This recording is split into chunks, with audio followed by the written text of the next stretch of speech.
All right, let's get started on Chapter 2, which will be talking about the American Indians.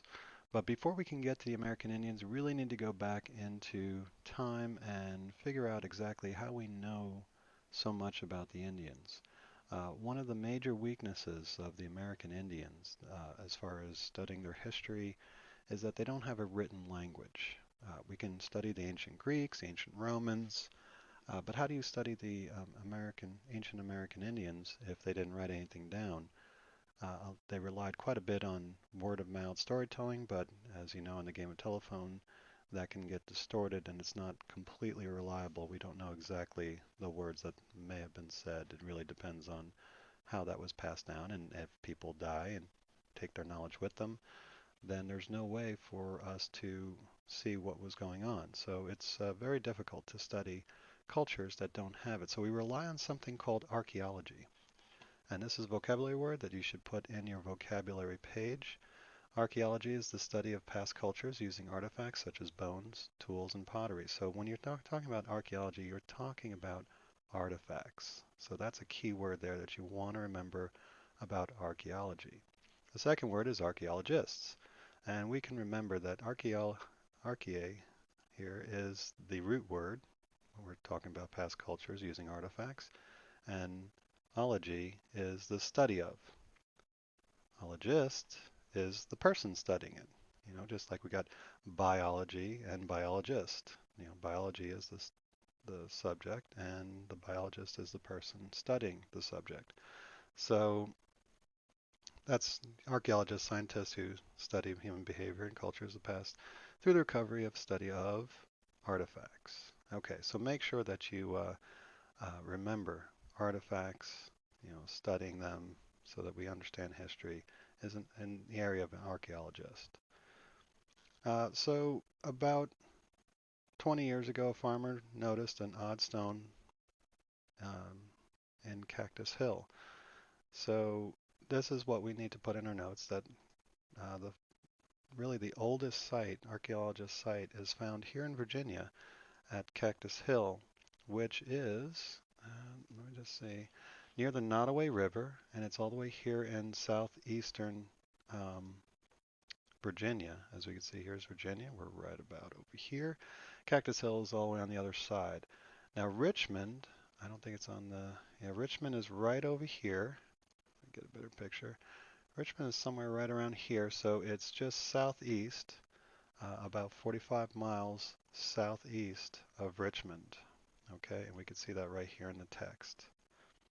Okay, and when they looked at these artifacts, they ascertained that it was 18,000 years ago that humans made these. So for at least 18,000 years, which is much longer than recorded history, that we have in Europe or anywhere else, um, we have proof that there were humans here in North America, in Virginia.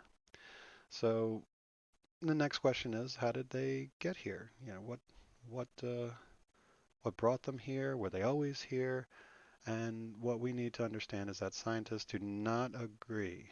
They don't know exactly. Some people think that they came across, um, from Asia to here to North America. Some people think they're always here, or nobody knows. We can't go that far back unless we get a time machine, which we don't have, of course. But what they do is they call these people Paleo-Indians or Paleo-Americans. Now, Paleo means old, so we're just really saying old Indians or old Americans, old Native Americans, whatever. But Paleo means old. So that's something that we should remember about the people that lived here over 10,000 years ago. These were Paleo-Americans. Now, they were hunter-gatherers. They relied on the animals and the food around them. They would hunt the big animals in order to sustain them. Back then, before the Ice Age, that we had very large animals that they could hunt and live off of for a while and gather whatever was around, berries, anything that was growing nearby. And so until about 12,000 years ago, that's when the Great Ice Age ended, and these big animals that they relied on began to die off due to climate change. And I'm not going to start a debate here about what happened back then and what's going on now, but the climate changed. It got much warmer, the animals got smaller, and I would love to find out exactly what happened here, but no one knows exactly what happened, but people on all six inhabited continents learn how to plant crops and feed them every year. And that's what we call agriculture. Agriculture is farming, and so all of a sudden, everybody around the world figured out how to farm. And what that allowed people to do was gather in areas and form towns, communities. They were able to, while they were farming, they didn't have to run around and chase after herds or, um, keep busy by just trying to survive. Instead, they can, with these communities, they can have schools, they can learn, they can develop their culture, they can develop themselves in other ways. So technology would start to grow. We would start doing more and more things, building fences, building houses, learning about, learning from each other, because now we lived in close proximity, and our towns would grow and our population would grow, and in every part of the world, these cultures and civilizations began to thrive. And that's no small part to the advent of agriculture. Mic off. Mic on.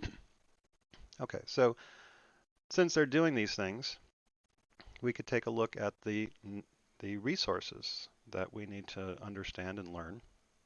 There are three of them: natural resources, human resources, and capital resources.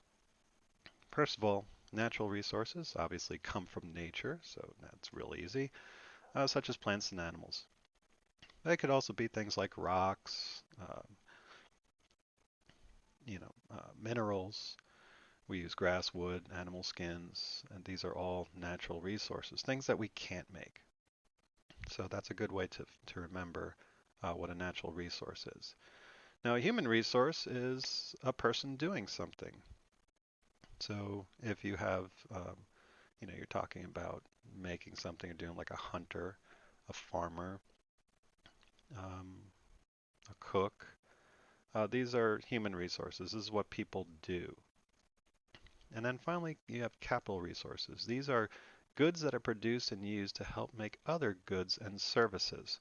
So if you make a hammer, if you build a house, these are called capital resources. These are things that are made by humans for human use.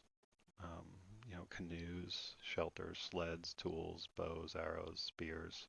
These are all capital resources.